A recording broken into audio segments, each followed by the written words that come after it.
Saya Hani, saya perantau yang mencoba peruntungan di daerah Nagoya, Batam. Saya ingin berbagi pengalaman. Pengalaman pertama kali saya kerja di tempat bisa dibilang sih tempat game ya. Ya orang-orang Batam sudah tahulah gitu kan. Saya bekerja di Nagoya, salah satu perusahaan yang cukup terkenal waktu itu dan bisa dibilang cukup besar. Tempat permainan atau game orang dewasa di Batam. Awalnya itu saya pertama kali bekerja di situ, semua baik-baik saja. Semua aman seperti biasa gitu. Pemain juga keluar masuk dan bisa dibilang termasuk ramai. Selama 2 bulan saya bekerja, semuanya tidak ada hal-hal yang mencurigai atau hal-hal aneh atau yang janggal. Semua seperti biasa gitu. Sampai satu malam ada salah satu pemain. Dia tidak pernah terlihat dan belum pernah sama sekali bermain di tempat saya kerja. Seorang pria, masih terbilang muda. Kalau dilihat dari posturnya sih sekitar umur 28 atau 29 gitu. Dia datang tanpa banyak bicara, tanpa banyak berinteraksi dengan wasit atau pengawas. Dia duduk bermain dan ya tidak seperti kebanyakan pemain atau tamu yang lain ya. Kalau yang lain itu tadi bilang sih ada bercandanya, ada bercengkrama dengan wasit, ada yang banyak tanya. Ya lebih ini sih, lebih mencoba akrab aja dengan wasit atau pengawas kayak gitu. Tapi pria yang ini tuh beda. Dia datang tanpa banyak omong, dia keluarin uang, dia bermain gitu. Sampai permainan dia itu sudah setengah perjalanan lah gitu. Di tengah perjalanan dia bermain, satu persatu orang-orang yang ada di ruangan itu tuh kerasukan gitu. Awalnya sih dari wasit ya. Wasit teman saya tuh cewek gitu kan. Dia kerasukan. Setelah dia pemain dan ya beberapa orang disitulah mulai kerasukan satu persatu dan tinggal beberapa orang saja yang ada di ruangan itu yang tidak kerasukan termasuk saya gitu. Saya dan manajer saya. Salah satu karyawan yang tidak kerasukan gitu. Kalau pengawas yang lain, kasir, wasit itu semua kerasukan. Beserta dengan sebagian pemain. Awalnya sih gak menaruh curiga dengan pria itu ya. Karena ya mungkin pemikiran di kitanya, oh mungkin dia pendiam, memang perawakannya begini gitu. Namun setelah beberapa kali dia datang dan itu mengulang terus, kayak setiap dia datang pasti kerasukan massal, setiap dia datang pasti kerasukan massal gitu kan. Di situ manajer saya curiga, kok kenapa ya setiap lelaki ini datang pasti kerasukan massal.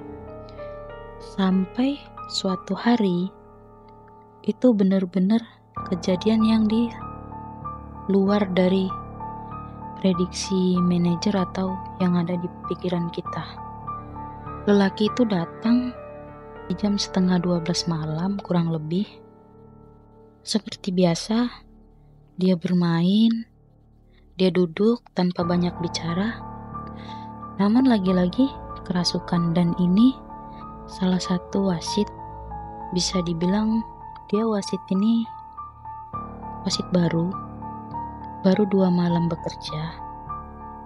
Dia kerasukan, dan yang bikin kita panik satu ruangan itu ketika dia kerasukan, dia pergi ke dapur tanpa ada aba-aba bicara, tanpa ada omongan. Dia ngambil pisau, dan pisau itu langsung ditusukkan ke leher dia gitu, ke lehernya sendiri. Jadi dalam keadaan dia kerasukan, dia membunuh dirinya sendiri gitu. Di situ semua orang panik, manajer panik, termasuk saya. Saya juga panik gitu kan. Ada apa ini, kok bisa gitu dia kerasukan lalu membunuh dirinya sendiri.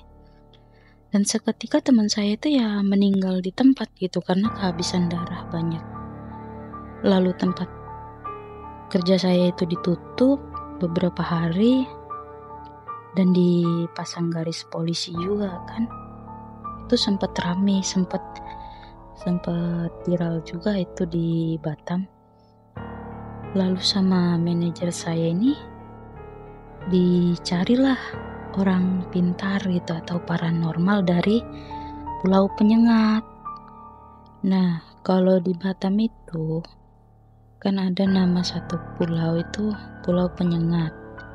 Pulau Penyengat itu bisa dibilang sih pulau yang sakral dan tempat orang-orang Melayu yang memang mempunyai ilmu yang tinggi gitu kan.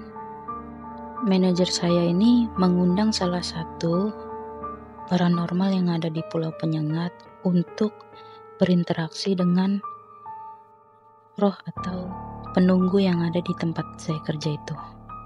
Ketika paranormal ini mencoba berinteraksi, dia juga kerasukan, dan di dalam kerasukannya itu dia bicara bahwasanya saya ini dulu pernah bekerja di sini gitu kan. Tapi sama pemilik perusahaan ini saya dijadikan tumbal. Ditumbalkan oleh pemilik perusahaan, dan jasad saya itu masih ada di bawah bangunan ini. Dia bicara begitu. Dia sebenarnya tidak ingin mengganggu. Dia hanya memperingatkan bahwasanya tempat ini tuh nggak boleh dijadiin tempat mesum.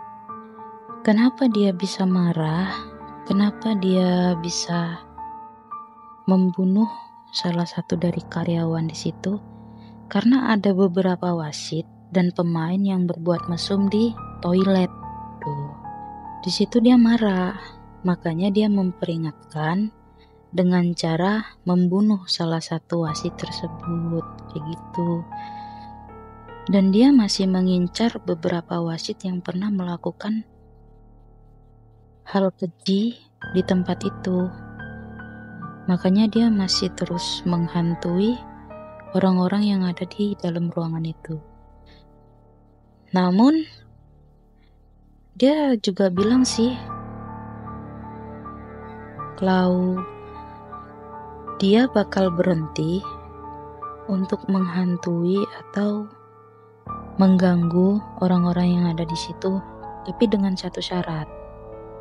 Syaratnya itu di dalam ruangan bangunan itu dia minta dibuatkan satu tempat sembahyang untuk dia yang dipenuhi dengan lilin, bunga, dan beberapa dupa. Dia hanya minta syarat itu aja. Dan gak ada lagi orang-orang yang berani berbuat mesum di tempat dia. Dia cuman ingin itu. Sama manajer saya, itu diturutin gitu kan. Dan setelah diturutin, kita pikir teror itu bakal selesai gitu. Ternyata salah. Teror itu tetap ada.